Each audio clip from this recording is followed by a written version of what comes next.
கர்த்தரும் உலக ரட்சகருமான இயேசு கிறிஸ்துவின் நாமத்தினாலே உங்கள் யாவரையும் இந்த நாளிலே வாழ்த்தி வரவிருக்கிறேன். கர்த்தர் நம்மை சந்தித்துக் கொள்ளும்படியாக கிருபை செய்திருக்கிறார்.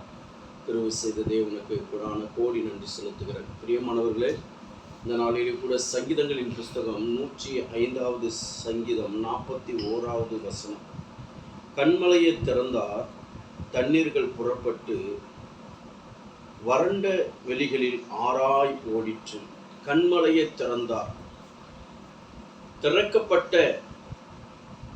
அந்த தண்ணீரானது வறண்ட நிலங்களிலே ஆராய் ஓடிற்றான்.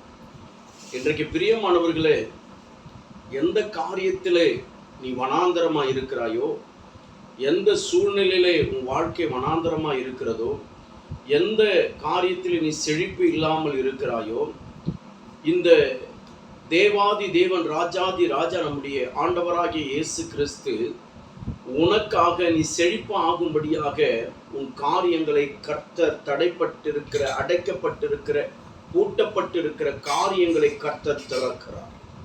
அல்லேலூயா. என் ஆண்டவர் உன் கூட பேசிக் கொண்டிருக்கிறதை நீ இப்போ விசுவாசிக்கத்தக்கதாய் தேவன் உன்னோடு கூட இடைப்பட்டு கொண்டிருக்கிறார்.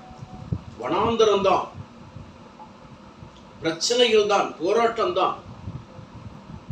இந்த வறண்ட நிலங்களில் ஆராய் ஓடுகிறது. உன் வாழ்க்கையில கூட இந்த ஆறு ஓரங்களிலே நடப்பட்ட சந்தன மரத்தை போல வாசனை வீசத்தக்கதான உன் வாழ்க்கையை கர்த்தர் இதுவரையிலும் ஒருவரும் ஏற்றுக்கொள்ளாத உன் வாழ்க்கை, ருசிக்காத உன் வாழ்க்கை, முகர்ந்து கொள்ளாத உன் வாழ்க்கையை கர்த்தர் சந்தன மரத்துக்குரிய வாசனை எப்படி இருக்குமோ அப்படிப்பட்ட வாசனை உள்ள வாழ்க்கையாய் கர்த்தர் உன் வாழ்க்கையை மாற்றப் போகிறார்.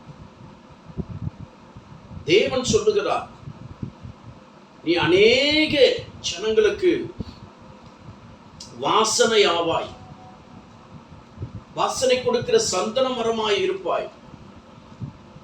இதுவரையிலும் வறண்டு போயிருந்த அந்த வறண்டு போன நிலத்துல 5 அறிவு உள்ள மிருக ஜீவன் கூட வந்து எட்டி பார்த்தது கிடையாது. அப்படி பார்த்திருந்தும் அது ஏமாந்து போய் தான் இருக்கும். அந்த நிலத்தை பார்த்து சபித்து விட்டு தான் போயிருக்கும்.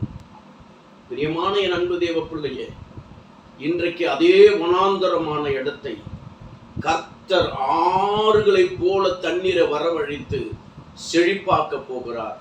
ஆகையால் தான் உனக்காக கண்மலையாம்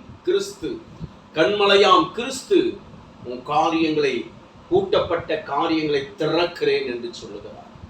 ஆமென். பிரியமானவர்களே, சந்தோஷமா இருக்கா? சந்தோஷமா இருக்கணும். ஏன்னா பூட்டக்கூடாதபடி திறக்கிறவரும், திறக்கக்கூடாதபடி பூட்டுகிறவருமாகிய நம்முடைய ஆண்டவர் வாழ்க்கையில, இதை பார்த்து கொண்டிருக்கிற ஒவ்வொருடைய வாழ்க்கையிலும் ஒரு நீரூற்றை கர்த்தர் உண்டாக்க போகிறார். அது ஆராய் பரவி போக போகிறது. ஆராய் உன் வாழ்க்கை எப்படி அந்த ஆறு பரவி போகிறதோ அப்படியே உன் வாழ்க்கை கூட ஒரு பெருக்கத்துக்குள்ளாக ஆண்டவர் நடத்த போகிறார். ஆமென். சந்தோஷமா இருங்க. கர்த்தர் இந்த நிமிஷத்திலிருந்து கர்த்தர் உனக்கு முன்பாய் அடைக்கப்பட்ட கதவுகளை திறக்கிறார், காரியங்களை திறக்கிறார், அற்புதங்களை கர்த்தர் செய்ய போகிறார். உன் வாழ்க்கை செழிப்பாய் இருக்க போகிறது. செபிப்போமா?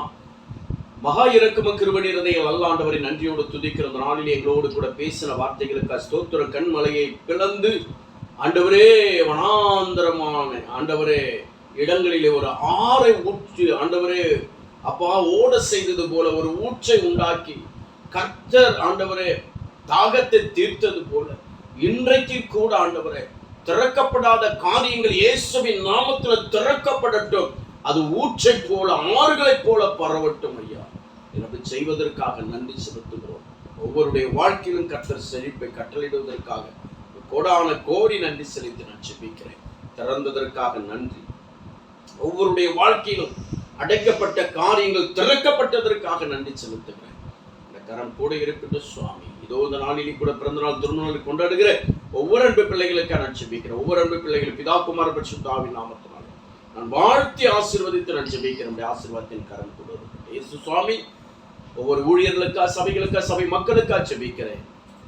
ஊழியத்துக்கு விரோதமாய், ஊழியக்கார குடும்பத்துக்கு விரோதமாய், சபை மக்களுக்கு விரோதமாய் பூட்டப்பட்ட கதவுகள் செழிப்பு உண்டாகத்தக்கதாய் திறக்கப்படுவதாக இயேசுவின் நாமத்தினாலே நீர் செய்வதற்காக ஸ்தோத்திரம். இயேசு நாமத்தில் ஜெபிக்கிறீர்கள் ஜீவனுள்ள நல்ல பிதாவே, ஆமென். அல்லேலூயா. கர்த்தர் நம்மை ஆசீர்வதிப்பாராக. ஆமென். கர்த்தருடைய நாமத்துக்கு ஸ்தோத்திரம்.